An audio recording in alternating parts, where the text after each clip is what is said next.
Hi students, today we're going to discuss citing sources of information correctly in your public speeches. This information will not only be relevant for your informative speech, which is coming up next week, but also for the persuasive speech that will happen in a couple weeks from now. This video lesson will cover 3 areas. First, we'll do a quick recap on last week's lecture that was criteria for evaluating sources. Second, we'll discuss the how-tos for oral citations in your upcoming speeches. And third, I'll provide you with a link to a digital platform for a question and answer session that we can use to have a conversation about this video after it's over. If you have any questions that emerge during the video or afterwards, you'll be able to ask them here on this question and answer board, and we'll discuss and co-construct knowledge together as a group. So to begin, let's talk about our lesson from last week. We'll talk about this very briefly since there is a video on last week's lecture already. We talked about the criteria for evaluating sources, and if you remember, there's 5 criteria for evaluating sources for your upcoming informative speech. First, is the supportive material clear? Sources of information should help inform your speech and add clarity to your ideas, rather than confusing the issue with jargon or overly technical information. Keep your information clear and concise, easy for the listener to grasp and understand. The second criteria for evaluating sources is the supporting material verifiable.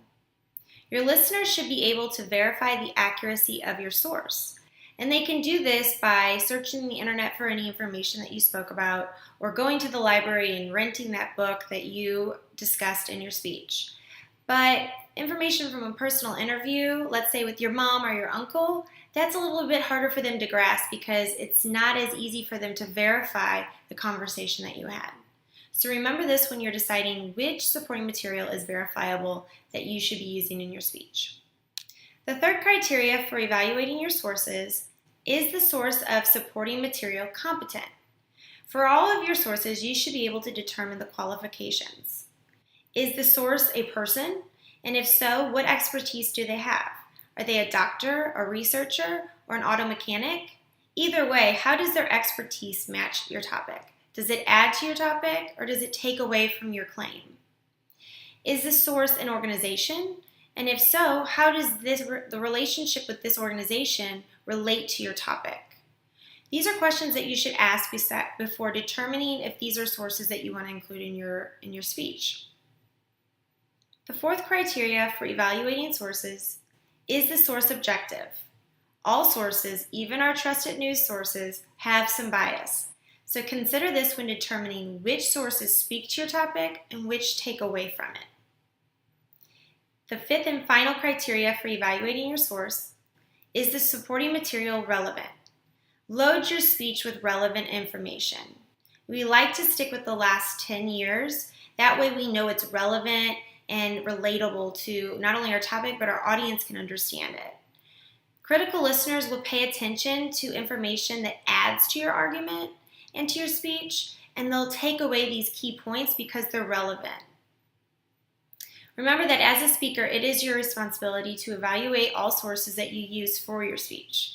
It's your job to determine which sources to use, which not to use, and we look forward to listening and hearing all the sources that you use in your speech. Once you've found the appropriate sources of information for your speech, now it's important to properly incorporate these references of sources into your speech. Oral citations emphasize the credibility of your source, they give credit back to your source, and they also, in turn, build your credibility as a speaker. Let's think about this instance of a topic that you're interested in.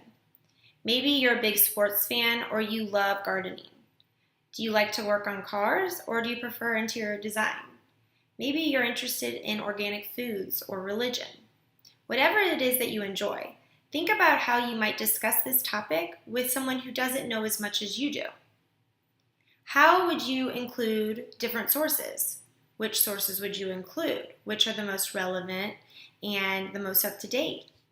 Now that you know what sources that you're going to use, how will you integrate this information into your discussion or your speech? How will you have a conversation with your audience about the different sources that you're going to use on the topic that you chose? Oral citations are statements in your speech that tell the listener three things: who the source is, how relevant the information is, and the source's qualifications. In other words, your oral citations emphasize the credibility of the source being used and help your audience understand why you chose the sources that you chose over others. Is it because of their qualifications, the timeliness of the information, or is it the reputation of the source?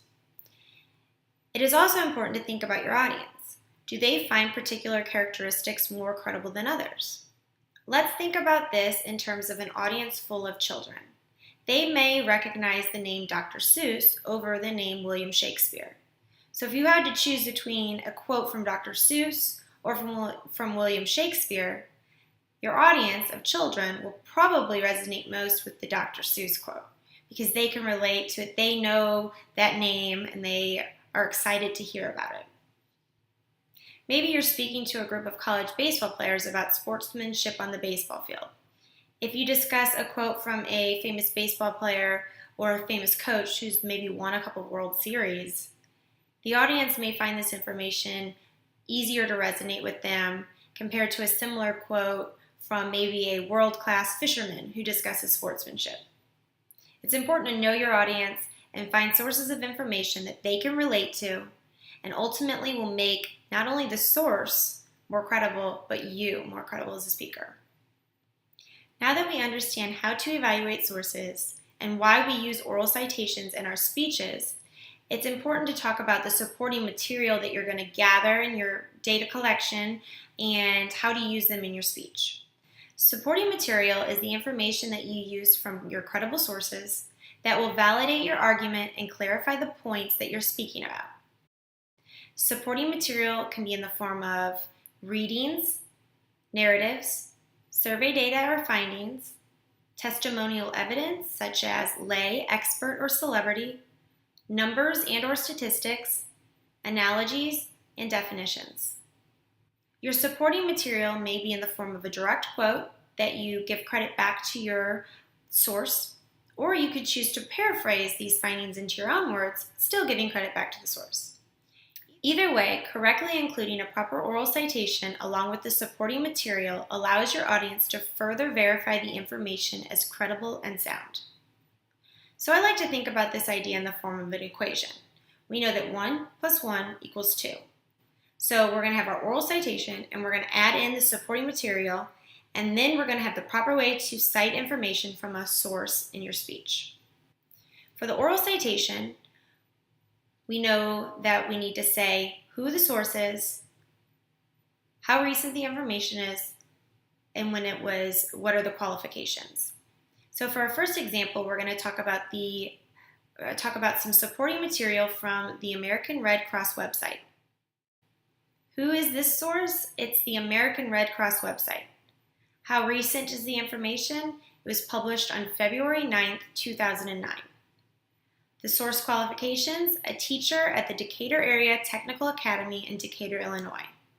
So we see that the source is credible because it's the American Red Cross, and it's relevant because it's published within the last 10 years. And the qualifications are specific. We know that this is a teacher at a specific university at a school in Illinois. Our supporting material is a teacher used volunteering for the Red Cross as a way to help her students understand the importance of community responsibility. If we put it all together, this is how our oral citation will sound in our speech. A story on the American Red Cross website, published on February 9th, 2009, described how a teacher at the Decatur Area Technical Academy in Decatur, Illinois, used volunteering for the Red Cross as a way to help her students understand the importance of community responsibility. To capitalize on the credibility of the source, we placed emphasis on where that teacher is from. We provided this information to our audience, as well as when this article was published and where we found it, giving them the opportunity to go and check our source, which adds to our credibility. So let's take this same idea and add it to another example. For this example, let's use a peer-reviewed academic journal article. Our oral citation would be WHO, an article in the Journal of Community Dentistry and Oral Epidemiology, published in 2013. And our source qualifications, it's a research study from a peer-reviewed journal article. Our supporting material includes plaque buildup from food debris has been linked as a contributing factor of heart disease. So if we put the oral citation with the supporting material together, this is how we'll say this in our speech. A 2013 study published in the Journal of Community Dentistry and Oral Epidemiology, a peer-reviewed academic journal article, found that plaque buildup from food debris has been linked as a contributing factor to heart disease. Stating the year and the journal for which the study was published provides your listener with the information that they need to understand the credibility of the source and go back and verify where you got it. Now that we've discussed the reasons behind using oral citations in your speech, as well as how to properly construct oral citations in your speech, I want you to take it upon yourself to work through these ideas on your own. Identify 2 to 3 pieces of supporting material for each main point. Since you have 3 main points in your informative speech and you need 2 to 3 pieces of supporting material per main point, that would be 6 to 9 pieces of supporting material that you'll need to form into oral citations for your informative speech. After you've identified your pieces of supporting material, take what we discussed today and develop those oral citations for your informative speech. Remember our helpful equation for oral citations. Oral citation plus supporting material equals proper way to cite information and a source in your speech. Be sure to include who the source is, how recent the information is, the source's qualifications, then add in your supporting material, and then voila, you're done.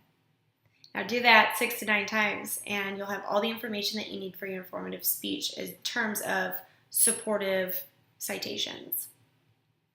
At the bottom of this video, you'll see a link to a digital platform on Blackboard that is associated with this video. It's a question and answer board for our video today. If any questions emerge during the video or even afterwards, use this area as a space that we can co-construct knowledge together.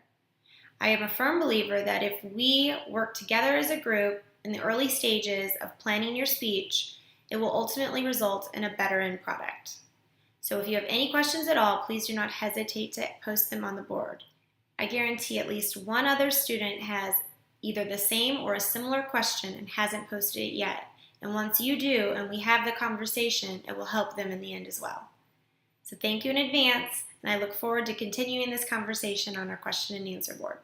Have a great day.